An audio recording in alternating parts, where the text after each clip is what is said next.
ದಾಂಡೇಲಿಯ ಅಂಬೇವಾಡಿಯಲ್ಲಿ ಭರದಿಂದ ಸಾಗುತ್ತಿರುವ ಎಆರ್ಟಿಒ ಕಚೇರಿಯ ಕಟ್ಟಡ ನಿರ್ಮಾಣ ಕಾರ್ಯ. ದಾಂಡೇಲಿ ನಗರದ ಅಂಬೇವಾಡಿಯಲ್ಲಿ ಸಹಾಯಕ ಪ್ರಾದೇಶಿಕ ಸಾರಿಗೆ ಅಧಿಕಾರಿಗಳ ಕಾರ್ಯಾಲಯದ ಕಟ್ಟಡ ಕಾಮಗಾರಿಯು ಭರದಿಂದ ಸಾಗುತ್ತಿದೆ.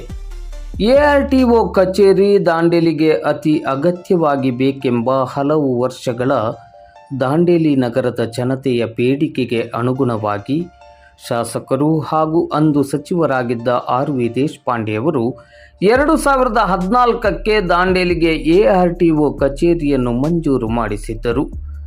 ಎಆರ್ಟಿಒ ಕಾರ್ಯಾಲಯವು ದಾಂಡೇಲಿ ನಗರದ ಡಿಎಫ್ಎ ಕಾರ್ಖಾನೆಯ ಕಟ್ಟಡದಲ್ಲಿ ಅಂದಿನಿಂದ ಕಾರ್ಯನಿರ್ವಹಿಸುತ್ತಿದೆ. ಎಆರ್ಟಿಒ ಕಚೇರಿಯು ಸ್ವಂತ ಕಟ್ಟಡವನ್ನು ಹೊಂದಬೇಕೆಂಬ ಉದ್ದೇಶದಿಂದ ಆರ್.ವಿ. ದೇಶಪಾಂಡೆ ಅವರು ಎಆರ್ಟಿಒ ಕಚೇರಿಯ ಸ್ವಂತ ಕಟ್ಟಡ ನಿರ್ಮಾಣಕ್ಕೆ ಸರಕಾರದಿಂದ ಮಂಜೂರಾತಿಯನ್ನು ಪಡೆದುಕೊಂಡರು. ದಾಂಡೇಲಿ ನಗರದ ಅಂಬೇವಾಡಿಯಲ್ಲಿ ಎಆರ್ಟಿಒ ಕಚೇರಿಗೆ 5 ಎಕರೆ ಜಾಗವನ್ನು ಮಂಜೂರು ಮಾಡಿಸಿದರು. ಸಹಾಯಕ ಪ್ರಾದೇಶಿಕ ಸಾರಿಗೆ ಅಧಿಕಾರಿಗಳ ಕಾರ್ಯಾಲಯದ ಕಟ್ಟಡದ ಜೊತೆಗೆ ಚಾಲನಾ ಟ್ರ್ಯಾಕ್ ಸೇರಿದಂತೆ ಇನ್ನಿತರ ಸೌಲಭ್ಯಗಳಿಗಾಗಿ ಸರಕಾರದಿಂದ ಅನುಮೋದನೆಯನ್ನು ಪಡೆದು 5 ಕೋಟಿ ರೂಪಾಯಿ ಅನುದಾನವನ್ನು ಆರ್.ವಿ. ದೇಶಪಾಂಡೆ ಅವರು ಮಂಜೂರು ಮಾಡಿಸಿದರು. 2022ರ ನವೆಂಬರ್ 21ರಂದು ಎಆರ್ಟಿಒ ಕಾರ್ಯಾಲಯದ ಕಟ್ಟಡಕ್ಕೆ ಆರ್.ವಿ. ದೇಶಪಾಂಡೆ ಅವರು ಭೂಮಿ ಪೂಜೆಯನ್ನು ನೆರವೇರಿಸಿದರು.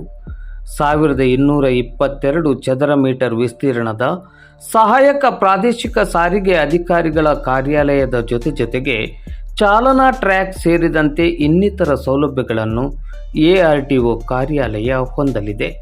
ಕಾಮಗಾರಿ ಭರದಿಂದ ಸಾಗುತ್ತಿರುವುದರ ಬಗ್ಗೆ ಇಂದು ಭಾನುವಾರ ಮಧ್ಯಾಹ್ನ 2:30 ಗಂಟೆ ಸುಮಾರಿಗೆ ಮಾಧ್ಯಮಕ್ಕೆ ಮಾಹಿತಿ ಲಭ್ಯವಾಗಿದೆ.